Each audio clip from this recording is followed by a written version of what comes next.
എന്റെ മല്ലി 2 ദിവസം ടൂറിനൊന്നും പറഞ്ഞു പോയിട്ട് ഞങ്ങളെ തീ തീറ്റിച്ചു കളഞ്ഞല്ലോ നീ. ഒന്ന് ഫോൺ ചെയ്തൂടെ? ഇടയ്ക്ക് മൊബൈലിന് റേഞ്ച് ഉണ്ടായിരുന്നില്ല മുത്തശ്ശി, അതാ വിളിച്ചപ്പോ കിട്ടാതിരുന്നത്. ഏതെങ്കിലും ബൂത്തിന്ന് വിളിക്കായിരുന്നില്ലേ? ഞങ്ങൾ എത്ര പ്രാവശ്യം ട്രൈ ചെയ്തു മല്ലിച്ചേ. അതിന് ഞാൻ ലേറ്റ് ആയിട്ടൊന്നുമില്ലല്ലോ. പിന്നെന്താ?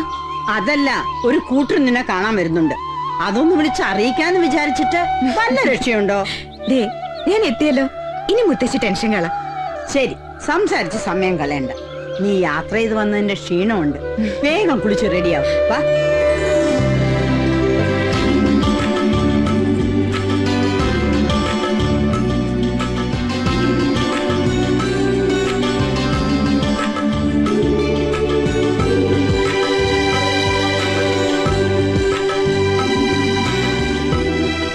മോളും മരുമോനും മരിച്ചപ്പോ ആകെ ഉണ്ടായിരുന്ന സമ്പാദ്യം ഈ വീട് മാത്രമായിരുന്നു. കുട്ടികൾക്ക് അവകാശപ്പെട്ട ഈ സ്വത്ത് അന്യാധീനപ്പെട്ടു പോകാതിരിക്കാനാ നാട്ടിലുണ്ടായിരുന്ന നിലവും പുറമ്പും വിട്ട് ഞങ്ങൾ ഇങ്ങോട്ട് പോകുന്നത്. കാര്യങ്ങളൊക്കെ കൃഷ്ണൻകുട്ടി പറഞ്ഞു. ഞങ്ങൾക്ക് ഒറ്റ കണ്ടീഷനേ ഉള്ളൂ, കുടുംബ മഹിമ വേണം.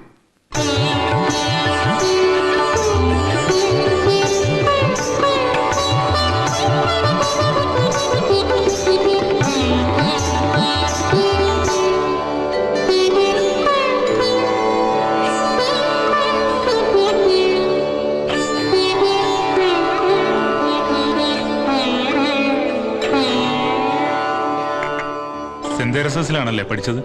അതെ. കലാതിലകമായിരുന്നല്ലേ? പിന്നെന്തു പറ്റി? ആ രംഗത്തൊന്നും? അമ്മയായിരുന്നു ഒക്കേത്തിന് ഇൻസ്പിറേഷൻ. അമ്മയുടെ മരണത്തോടെ പഠനത്തിൽ മാത്രം കോൺസെൻട്രേറ്റ് ചെയ്തു. ആ കാര്യങ്ങൾ ഇത്രയായ സ്ഥിതിക്ക് ഇനി നമുക്ക് നല്ലൊരു മുഹൂർത്തം നോക്കാം. മിഥുന ഒടുവില് നല്ലൊരു മുഹൂർത്തമുണ്ട്. അതാവുമ്പോ നിങ്ങൾക്ക് വല്ല അസൗകര്യങ്ങളും.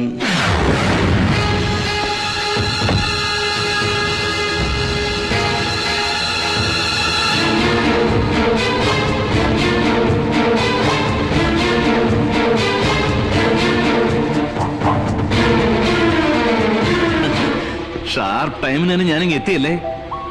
ഇരിക്കെ. ഇതെന്താ എല്ലാവരും ഫ്രീസ് ആയ പോലെ? ചായ കുടിക്കുന്നേ. നിങ്ങളെ ട്രീറ്റ് ചെയ്യാൻ അവകാശമുള്ള ഒരാൾ തന്നെ ഞാനും. ഇല്ലേടി പെങ്ങളെ? നമ്മൾ തമ്മിലുള്ള റിലേഷൻ എന്തെന്ന് പറഞ്ഞു കൊടുക്ക് നിന്റെ ഭാവി വരനോട്. അല്ലെങ്കിൽ വേണ്ട, ഞാൻ തന്നെ വെളിപ്പെടുത്താം.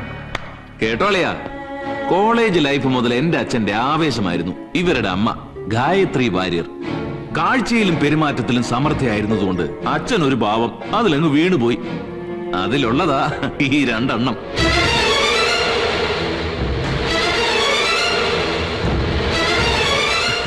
തമിഴ്നാട്ടിലൊക്കെ പറയുന്നത് പോലെ അച്ഛന്റെ ഒരു ചിന്ന വീട് സെറ്റപ്പിലെ പെങ്ങന്മാരാ ഇവരൊക്കെ. പെണ്ണ് കാണാൻ ആള് വന്നിരിക്കുമ്പോ നീ ഇങ്ങനെ ഭദ്രകാളിയാവല്ലേ? ഞങ്ങളിവിടെ ക്ഷണിച്ചു വരുത്തി അപമാനിക്കേണ്ടിയിരുന്നില്ല വാര്യരെ. ഒരു കുടുംബ മഹിമ. വാ പോകാം.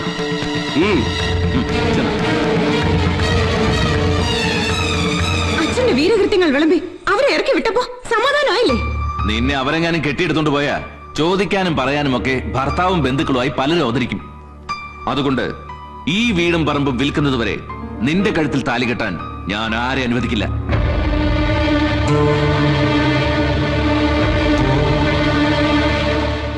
എത്രയും പെട്ടെന്ന് എനിക്ക് ഈ വീട് ഒഴിഞ്ഞു തരണം. അച്ഛന്റെ കീപ്പിന്റെ മക്കളെ തെരുവിലേക്ക് ഇറക്കി വിട്ടെന്നുള്ള പരാതി ഒഴിവാക്കാൻ വേണ്ടി മാത്രം ഒരു വാടക വീട് സംഘടിപ്പിക്കുന്നത് വരെ ഞാൻ സമയം തരാം. ഈ വീട് എന്റെ അമ്മയ്ക്ക് അവകാശപ്പെട്ടതാ. എന്തിന്റെ അവകാശമാടി? എന്റെ അച്ഛന് നിന്റെ അമ്മ പാവരിച്ചതിന്റെ അവകാശം. അമ്മയെ പറഞ്ഞാലുണ്ടല്ലോ. നരകിച്ച് ചെത്ത നിന്റെ തള്ളയുടെ സ്വഭാവം കാണിക്കാതെ ഇറങ്ങിപ്പൊയ്ക്കോളണം. ഇല്ലെങ്കിൽ എല്ലാത്തിനും ഒഴിപ്പിക്കും. ഇവിടുന്ന് മാത്രമല്ല, ഈ മണ്ണിൽ തന്നെ. ഞാൻ ജീവനോട് ഇരിക്കുന്നിടത്തോളം കാലം നിനക്കതിന് കഴിയില്ല. അത് നമുക്ക് കാണാം. കാണാം.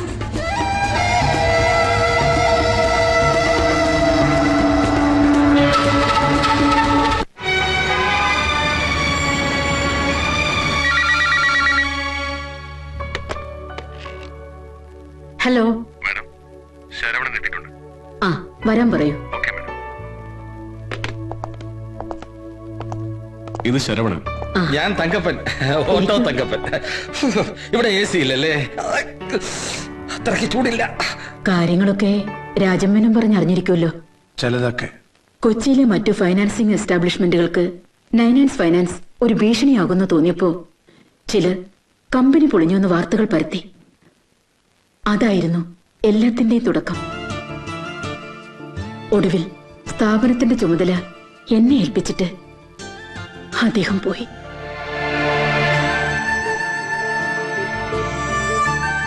പിന്നെ ആരും ലോൺ തിരിച്ചടയ്ക്കാതായി. ഏറ്റവും കൂടുതൽ പണം നൽകിയിട്ടുള്ളത് വാഹന ഇടപാടില്ല. മൊത്തം 1 കോടി രൂപയോളം പിരിഞ്ഞു കിട്ടാനുണ്ട്.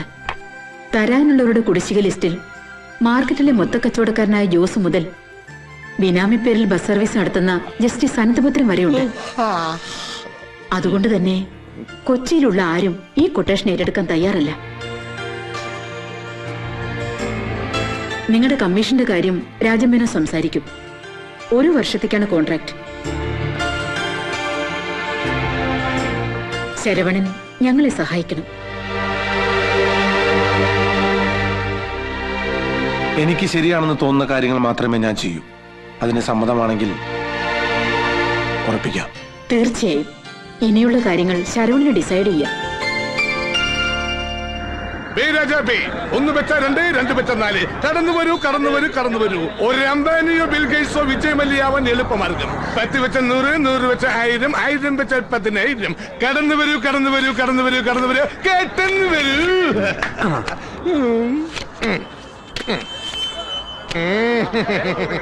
ഇതാ സുഹൃത്തുക്കളെ, ഒരു ദരിദ്ര വയസ്സൻ സുൽത്താനായി മാറിയിരിക്കുകയാണ്.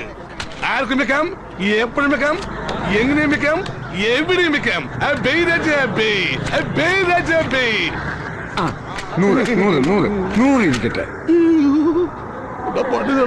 എന്നെ പാപ്പരാക്ക്.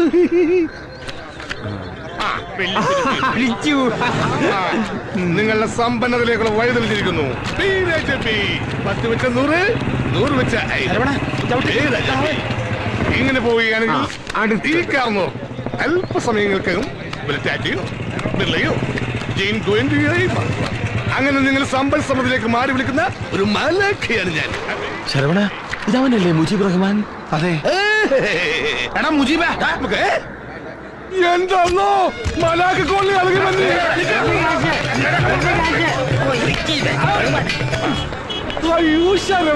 അയ്യോ ശരവണനല്ല, PK ശരവണൻ. തങ്കപ്പേട്ടൻ, എല്ലാവരും ഉണ്ടല്ലോ. എന്താ വിശേഷിച്ച് എപ്പെത്തി? ഇപ്പെത്തിയുള്ളൂ. എന്തായാലും നിന്റെ ഈ പുതിയ വേഷം കൊള്ളാം. കൊള്ളാലേ? എല്ലാരും പറഞ്ഞു. ഇത്രയും നല്ല ഷർട്ടിട്ട് പൊരിവയിലെത്തിരുന്ന് നീ സൂര്യനെ കറപ്പിക്കണ്ട. പോവാം. എവിടേക്ക്? പുതിയ സ്വീകരണ സ്ഥലമായ പോലീസ് സ്റ്റേഷനിലേക്ക്. നാറ്റിക്കരുത്, ഞാൻ എന്ത് വേണം ചെയ്യാ. എന്നാ നടക്ക്.